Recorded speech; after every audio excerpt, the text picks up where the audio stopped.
দেখতে যাবে তখন তোমরা ওয়ালি হাসাবিহা, দ্বিতীয় নম্বরে তোমরা যখন পাত্রী দেখতে যাবে তখন তোমরা ওয়ালি হাসাবিহা। আমার নবী বলেন 2 নম্বরে তোমরা তাদের বংশ দেখবে। তার কি দেখবে? বংশ মর্যাদা। আমাদের কক্সবাজারের ভাষায় একটা কথা আছে, জাতর মায়া হালা হইলো বালা, জাতর মায়া হালা হইলো বালা। তো রাসূল বলেছেন ওয়ালি হাসাবিহা, তোমরা যখন মেয়ে দেখতে যাবে তখন তোমরা কি করবে? মেয়ের বংশ দেখবে। যদি তোমরা বংশ দেখে বিয়ে করো তাহলে কপালে সুখ আছে। যদি বংশ যদি একটু ওলটপালট হয় তোমার কপালে সারা জীবন কষ্টে তোমার জীবনটা কাটবে। তো রাসূল বলেছেন তুমি কি কষ্টে কাটাতে চাও নাকি সুখে কাটাতে চাও? আমরা সবাই চাই সুখে কাটাতে চাই। যদি সুখে কাটাতে চাই রাসূল বলেছেন ওয়ালি হাসাবিহা, তোমরা তাদের বংশ দেখো। যদি বংশ ভালো হয়, মেয়ে কালো হয়, তারপরে ওই মেয়েকে তুমি তোমার ঘরে ঢুকিয়ে নিয়ে আসো। কেন? তার বংশ যেহেতু ভালো, সেও ভালো হবে। কথা বলো ঠিক কিনা? ঠিক।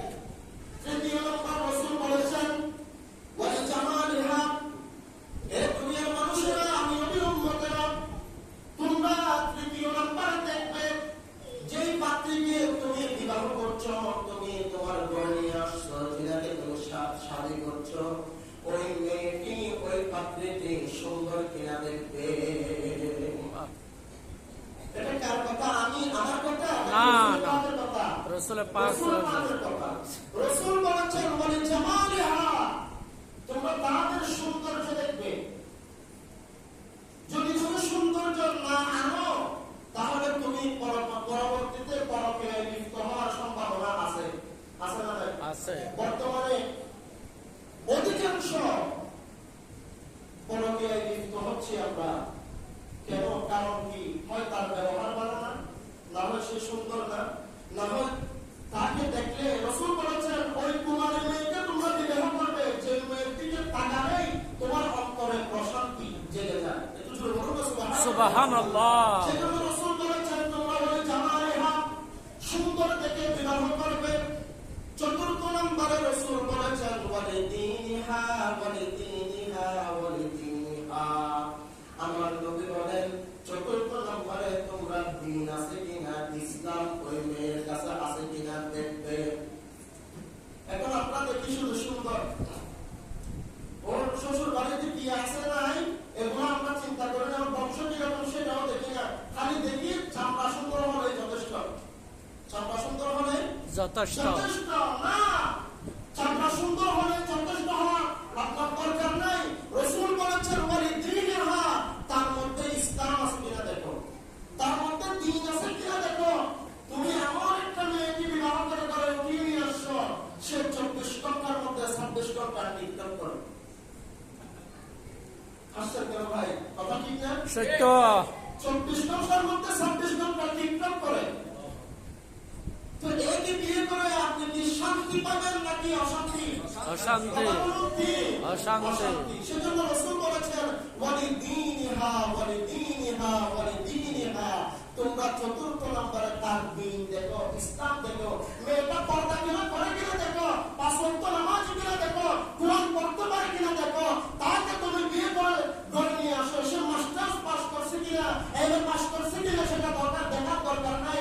স্কুল কলেজ ইউনিভার্সিটির সার্টিফিকেট আছে কিনা সেটা দেখার দরকার নাই। তুমি দেখবে সে আল্লাহর কোরআন কালামুল্লাহ শরীফ তেলাওয়াত করতে জানে কিনা দেখো।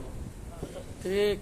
যদি সে আল্লাহর কোরআন তেলাওয়াত করতে জানে তাহলে বুঝবা সে একজন ভাগ্যবতী নারী, সে আপনার জন্য ভাগ্য নিয়ে আসছে আপনার ঘরে। এখন আপনি এমন একজনকে নিয়ে আসলেন, আর এখনকার ছেলেরাও এরকম হয়ে গেছে, টিকটকে যত ভাইয়া তাকে বিয়ে করার জন্য পাগল।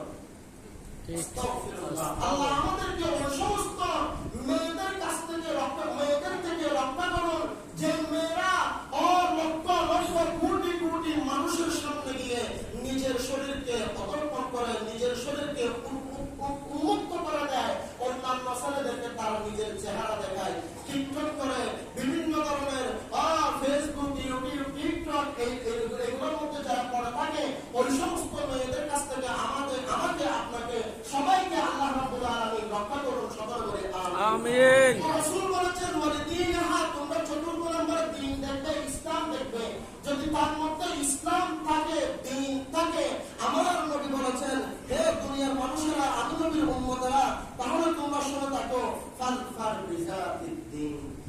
তোমার মধ্যে দিন থাকে, ওই দিনটাকে, ইসলামটাকে, পরবর্তী মেয়েটাকে তুমি প্রাধান্য দাও।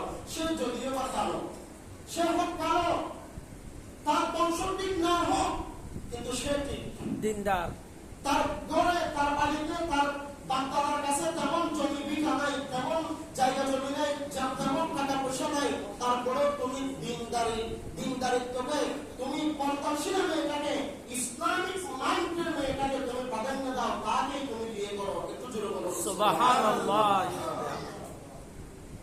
শুধু তা নয় প্রিয় হাজিরিন, আল্লাহ রাব্বুল আলামিন পবিত্র কুরআনুল কারীমের মধ্যে আমার আল্লাহ বলে দিয়েছেন, দুনিয়ার মানুষেরা তোমরা শোনো, আমার আল্লাহ বলেছেন, قال الله تعالى في كلامه المجيد الرجال قوامون على النساء بما فضل الله بعضهم على بعض। আমার আল্লাহ বলেছেন, হে দুনিয়ার মানুষেরা, الرجال قوامون على النساء। আজকাল আমরা সবাই ম্যাক্সিমাম আমরা গ্রামে গঞ্জে শহরে দেখা যায়, বলে বসতে বললে বসে, দাঁড়াতে বললে দাঁড়ায়। এমন কিছু স্বামী এই সমাজের মধ্যে আছে কি নাই? কথা বলুন, আছে না নাই? কিন্তু আমার আল্লাহ বলেছেন, রিজাল কওয়ামুনা আলান নিসা। হে পুরুষেরা, তোমরা হচ্ছে মেয়েদের পরিচালক। সুবহানাল্লাহ। আল্লাহ মেয়েদেরকে, মহিলাদেরকে, মা বোনদেরকে সম্মান এখানে কমায় নেই। আল্লাহ চাইলে মেয়েদেরকে ঘরের বাহিরে দিতে পারতেন। হে মেয়ে, তুমি ঘর থেকে বেরো, তুমি যে টাকা পয়সা কামাই নিয়ে আসো, আমি রান্না বান্না করবো। ছেলেটা রান্না বান্না করবে, আল্লাহ চাইলে করতে পারতেন। কিন্তু আল্লাহ মেয়েকে, মা বোনকে ইজ্জত দিয়েছেন, সম্মান দিয়েছেন বলে আবার আল্লাহ মহিলাদেরকে ঘর থেকে বের হতে নিষেধ করেছেন। সুবহানাল্লাহ বলবেন না? সেজন্য আল্লাহ বলেন, আর-রিজালু কওয়ামুনা আলান নিসাই। হে পুরুষরা, তোমরা হচ্ছ মেয়েদের, মহিলাদের তোমার স্ত্রী, তুমি হচ্ছ তুমি পরিচালক। যদি তুমি পরিচালনা ঠিক মতো তুমি যদি পরিচালনা করতে পারো, তাহলে তোমার ঘরে শান্তির বন্যা বয়ে যাবে। একটু জোরে বলুন না সুবহানাল্লাহ। তো আজকে আমরা মাকে কিভাবে বুঝ দিতে হয়, বাবাকে কিভাবে বুঝ দিতে হয়, স্ত্রীকে কিভাবে বুঝ দিতে হয়, এটা যখন আমাদের সমাজ থেকে উঠে গেছে, তখন শ্বশুর শাশুড়ি, তার বউ আর শ্বশুর শাশুড়ি নিয়ে ঝগড়াঝাটি এখন হচ্ছে কি হচ্ছে না? হচ্ছে।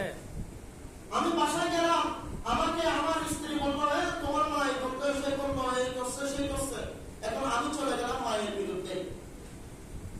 সত্যটা কি সেটা আমি যাচাই করি নাই, সেটা গোপন রেখে মায়ের বিরুদ্ধে আমি কথা বলা শুরু করলাম। যখনই আমি মায়ের বিরুদ্ধে, বউয়ের কথায় মায়ের বিরুদ্ধে কথা বলা শুরু করলাম, তখনই সংসারের মধ্যে সুখটা চলে গেছে, অশান্তি বেড়ে গেছে। কথা বলো ঠিক না বেড়ে? আমার দায়িত্ব হচ্ছে আমি পরিচালনা করবো, আমি যেভাবে খাওয়াবো, আমি যেভাবে পড়াবো, আমি যেভাবে তোকে বলবো, সেভাবে তুই চলবি, সেভাবে খাবি, সেভাবে পড়বি। তোর কথা এই বাড়িতে চলবে না। হ্যাঁ, তোর কথা চলবে যদি কোরআন হাদিস অনুযায়ী হয়। তোমার কথা চলবে বাড়িতে যদি তুমি কোরআন হাদিস অনুযায়ী কথা বলো। তুমি এমন একটা কথা বললা যেটা কোরআন হাদিসের বাহিরে চলে গেছে, এমন একটা কথা বললা যেটা আমার মা বাবার বিরুদ্ধে চলে যাচ্ছে, তা আপনি মা বাবার কারণে স্ত্রীকে তালাক দেওয়া জায়েজ আছে? মা বাবার কারণে মা যদি বলে তুমি তোমার এই স্ত্রীকে তালাক দিয়ে দাও, আপনি তালাক দেওয়া জায়েজ আছে। কিন্তু স্ত্রী বললে মা বাবাকে ফেলে দেওয়া জায়েজ নাই, এটা ডাইরেক্ট হারাম। তো সেই জন্য আমি যখন বিবাহ করবো, আমি যখন আল্লাহ যেহেতু আমাকে এবং অন্য একটা মেয়েকে আমার আল্লাহ জোড়া জোড়া সৃষ্টি করেছেন, দুইজনকে সৃষ্টি করেছেন, আমার আত্মে যে মহিলা আসবে, যে মেয়েটা আসবে, ওই মেয়েটা কিরকম, তার চরিত্র কিরকম, তার বংশ বিস্তার কেমন, সে দিনদার কিনা, সে ইসলামিক মাইন্ডেড কিনা, সেটা দেখার দায়িত্ব আপনার। সেটা আপনি দেখবেন, আপনার জন্য সেটা ফরজ। একটু জোরে বলুন সুবহানাল্লাহ। সেই জন্য আমার আল্লাহ বলেছেন, ইয়া আইয়ুহান নাসু তাকু রাব্বাকুমুল্লাযী খালাকাকুম মিন নাফসিন ওয়াহিদাতিন ওয়া খালাকা মিনহা যাওজাহা ওয়া বাসসা মিনহুমা রিজালান কাসীরান ওয়া নিসাআ। আমার আল্লাহ বলেছেন, হে পৃথিবীবাসী শোনো, হে দুনিয়ার মানুষেরা, তোমরা আমি আল্লাহকে ভয় করো, যে আল্লাহ তোমাদেরকে, যে আল্লাহ একটি নফস হতে তোমাদেরকে সৃষ্টি করেছেন, বানিয়েছেন, ওই আল্লাহ আল্লাহকে তোমরা ভয় করো, একটু জোরে বলুন সুবহানাল্লাহ। ওই আল্লাহকে তোমরা ভয় করো যে আল্লাহ